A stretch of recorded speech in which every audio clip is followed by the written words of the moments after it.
Thank you, Mr. Chenoweth. Mr. Chenoweth, you may begin. Of the New Civil Liberties Alliance, a nonpartisan, nonprofit civil rights organization founded by Columbia Law School professor Philip Hamburger to combat unlawful administrative power. I'd like to highlight the legal mistake behind administrative adjudication. It's typically understood that federal agencies have no power to act unless Congress gives it to them. But the Constitution gives Congress only legislative powers. Congress cannot delegate a power it does not have, so it cannot delegate judicial power. Congress cannot delegate a power it does not have, so it cannot delegate judicial power. Article 3's vesting of judicial power in the courts is exclusive and mandatory. It says, quote, the judicial power of the United States shall be vested in one Supreme Court and in such inferior courts as the Congress may from time to time ordain and establish, unquote. By saying the judicial power shall be vested, Article 3 made clear that the location of that power was mandatory. It authorizes Congress to locate judicial power only in inferior courts, not administrative agencies. In setting up administrative tribunals, then, Congress has unconstitutionally divested the courts of their judicial power, so it needs to unwind much of this unlawful regime. Apart from these structural constitutional violations, administrative adjudication violates the Fifth Amendment, the Sixth Amendment, and the Seventh Amendment. When I speak of Fifth Amendment violations, I'm chiefly referring to the lack of due process. Agency proceedings scrap the federal rules of civil procedure and the federal rules of evidence, substituting the agency's own rules or making things up as they go. Worse yet, a fundamental tenet of due process is an impartial judge.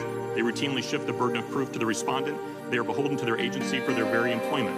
Unlike the Department of Justice in criminal cases, agencies are also not required to turn over exculpatory evidence to targets of enforcement.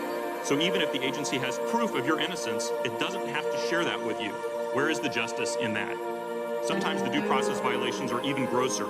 In early April 2022, SEC disclosed a so-called control deficiency, admitting that its enforcement staff had illegally accessed the files of its in-house judges in NCLA client Michelle Cochran's case, in George Jarkis's case, and eventually in dozens of other cases. As the Wall Street Journal put it, it's the equivalent of a party in litigation having access to a judge's briefs from her law clerks. SEC dismissed 42 pending enforcement cases to dodge accountability for this unbelievable travesty of justice, and Congress needs to get to the bottom of it. But note that this kind of sloppy cross-contamination of functions illustrates the weakening of the separation of powers when they're combined in a single agency. This could never have happened at the Department of Justice. They don't share the same computer system with the judges. In terms of the Sixth Amendment, one aspect of NCLA client Ray Lucia's administrative prosecution deserves special mention. Ray Lucia tried to call as witnesses clients who had testified that they had never been misled or defrauded by him or his use of the term back test. Before they could testify, the SEC served those witnesses with last-minute subpoenas that required them to turn over all their financial records for the last 5 years from any source whatsoever on penalty of perjury. Despite being loyal clients, they didn't want to subject themselves to such an onerous and privacy and security violating task, so they declined to testify. Having withdrawn them from his witness list, Ray proceeded to judgment before his ALJ without a single client witness to speak in his defense. Such witness intimidation would never be countenanced in a real federal court by a real federal judge. Such witness intimidation, in fact, violates the Sixth Amendment, which guarantees the right to have compulsory process for obtaining witnesses in one's favor. But that right to secure witnesses not only doesn't obtain in administrative adjudications, as it does in federal court, but apparently witnesses who have agreed to testify can be excluded by agency dirty tricks. The Seventh Amendment is violated because rather than have facts found by a jury, the ALJ finds the facts in an agency proceeding. Rather than have facts found by a jury, the ALJ finds the facts in an agency proceeding, and the agency controls the administrative record on appeal. So even when a case reaches an Article 3 court for review, there has never been a jury, and the factual record amassed below gets deferred to by the judge.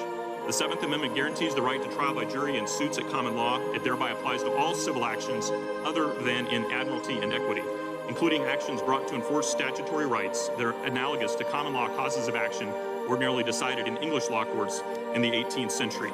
Equity involved property and contract claims, not government enforcement, and federal agencies do not sit in admiralty, so agencies routinely violate defendants' Seventh Amendment rights by conducting enforcement proceedings without a jury. So agencies routinely violate defendants' Seventh Amendment rights by conducting enforcement proceedings without a jury.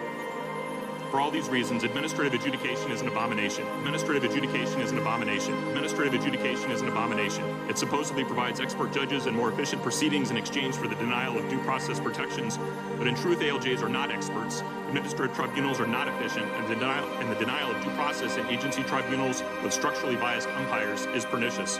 Congress has the power to abolish unlawful administrative tribunals and restore the Fifth, Sixth, and Seventh Amendment rights of the people currently subjected to these proceedings. It should do so. Thank you.